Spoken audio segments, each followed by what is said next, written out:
So Jeff Fisher is our current president of the ASME student section. Last year he was the secretary of the student section. He's a junior in mechanical engineering, and he's doing a minor in both math and biomedical engineering. And he's also a member of our MESA group, our student advisors group. I understand he's a very good bass guitarist, and that the CSU gym won't let him lift weights there because he lifts too much. See, you didn't think I knew anything about you, did you? And so Jeff's going to be our MC for this portion of the event where we hear from the students, and the last student to speak will be Jeff himself. Please, Jeff.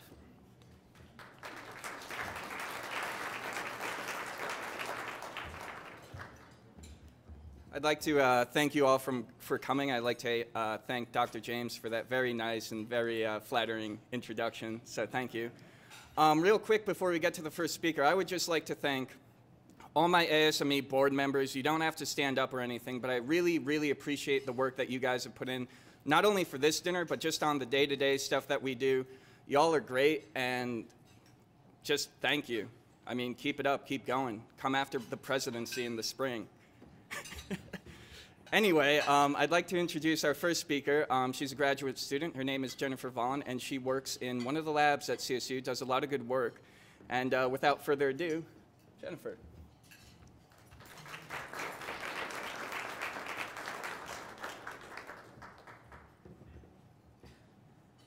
Let's see.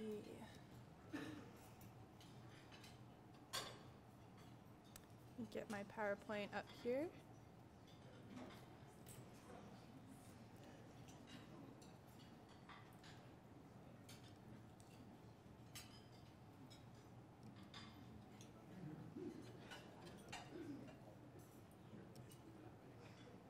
There it goes. Perfect.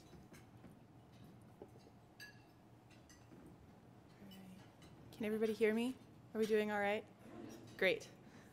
Thanks everybody for coming tonight. My name is Jennifer Vaughn. I'm a CSU engineering alumni, and I'm a graduate student here. I'm currently pursuing my master's degree. I've spent the last 5 years, half a decade, in the CSU ME department, and I can't say that I've loved every single moment. There are late nights and hours spent reading bone-dry textbooks, and the weeks with 4 midterms certainly got old. But I can say that I couldn't really be happier with my choice of university, and I couldn't be prouder to be a part of what the CSU ME department represents. All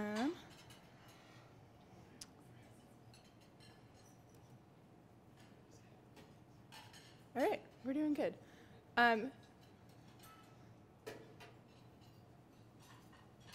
Kevin, your laptop is weird, but we're good now. So, just to outline the speech a little bit, Dr. James asked me to speak to you tonight about my experiences as a CSU student, both as an undergrad and a graduate, focusing on my research experience at the Engines and Energy Conversion Laboratory.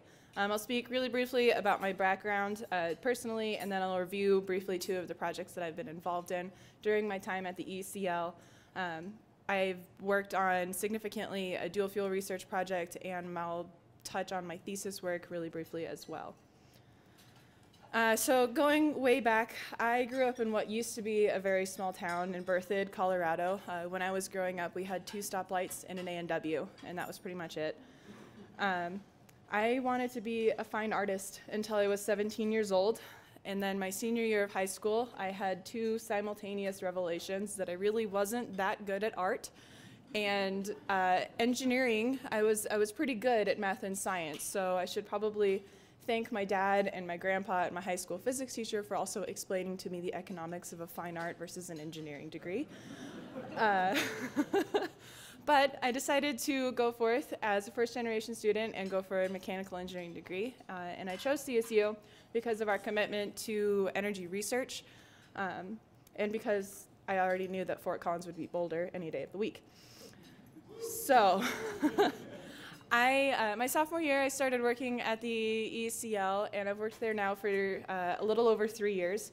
100 years ago, the building didn't exist, but in 1936, I believe, the Fort Collins power plant was built, and you can see it here with the, it was a coal-fired power plant, and there were 4 turbines there. Today, well, 22 years ago in 1992, the Engines and Energy Conversion Lab was founded under the direction of Dr. Brian Wilson. And today we rank as one of the top university engine research laboratories in the country. And I can personally attest to the amazing opportunity that provides students of our department. I hope that most of you are able to attend next week's event. Dr. James just mentioned. We just completed a 60,000 square foot expansion, which effectively triples the lab space. The new building is both beautiful and functional, and we're very happy to have that human space. If you're not able to attend, please find me after dinner. I'm happy to give tours at almost any time. So talking about the ECL learning curve a little bit, coming from a family who was not in any way mechanically inclined, the learning curve was pretty steep for me. I had never turned wrenches before, and I'd never worked harder for a B- like the one I got in Doc Schaefer's manufacturing class. And I also was never proud of a B- before that class. One of my first tasks at the lab was to inventory all of the hand tools in the lab, and I didn't know what half of them were. This is a spanner wrench. I'm sure everybody else knew that, but me going into it.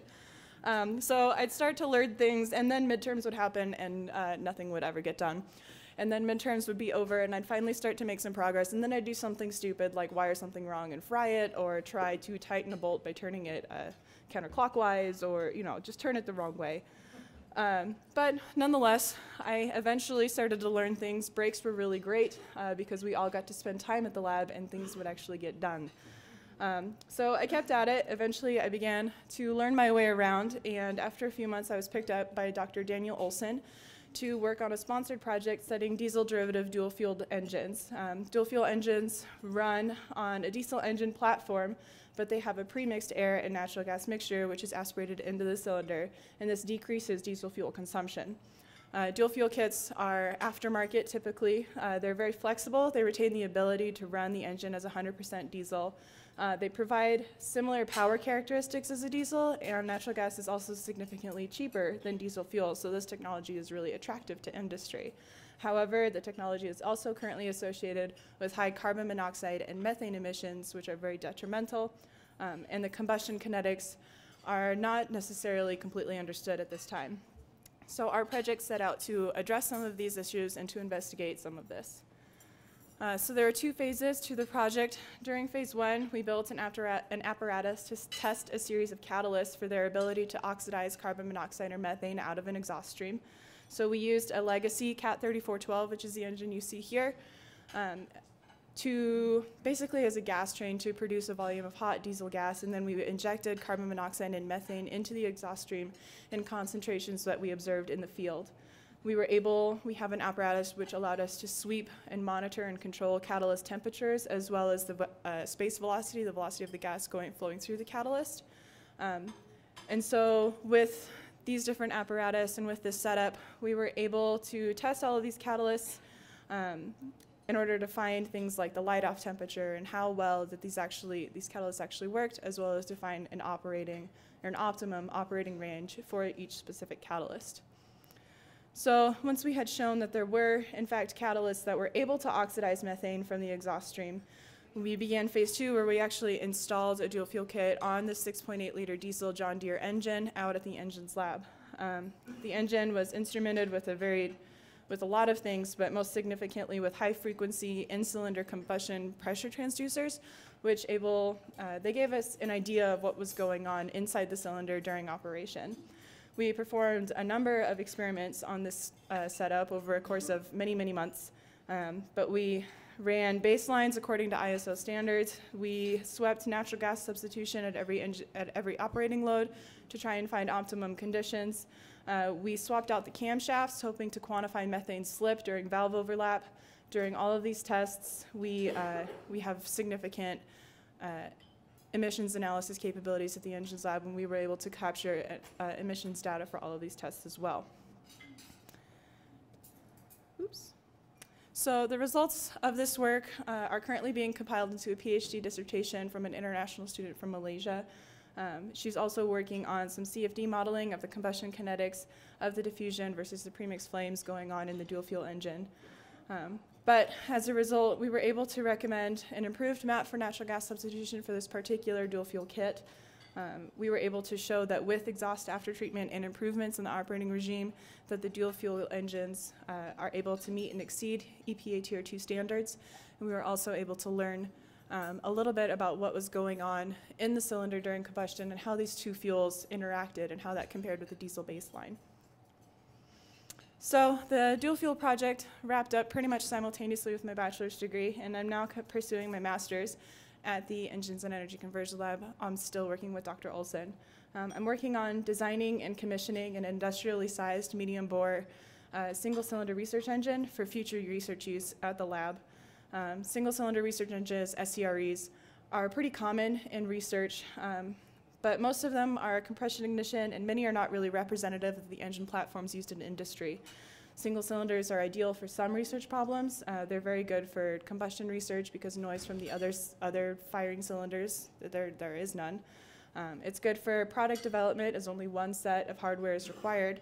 And it's also good for fuel blending or durability research because the fuel consumption is significantly decreased over a full-scale engine. So the research engine I'm designing will allow industry to partner with the EECL in capabilities that we don't currently offer.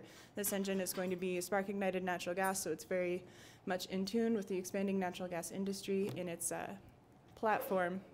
Its size is much, it's scalable to what's being used in industry as well.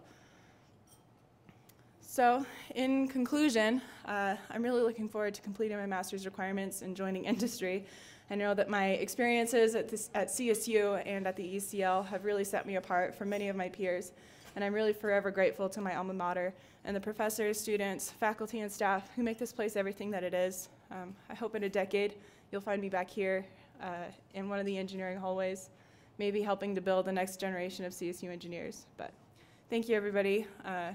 Enjoy your evening, and I'd love to speak with you afterwards.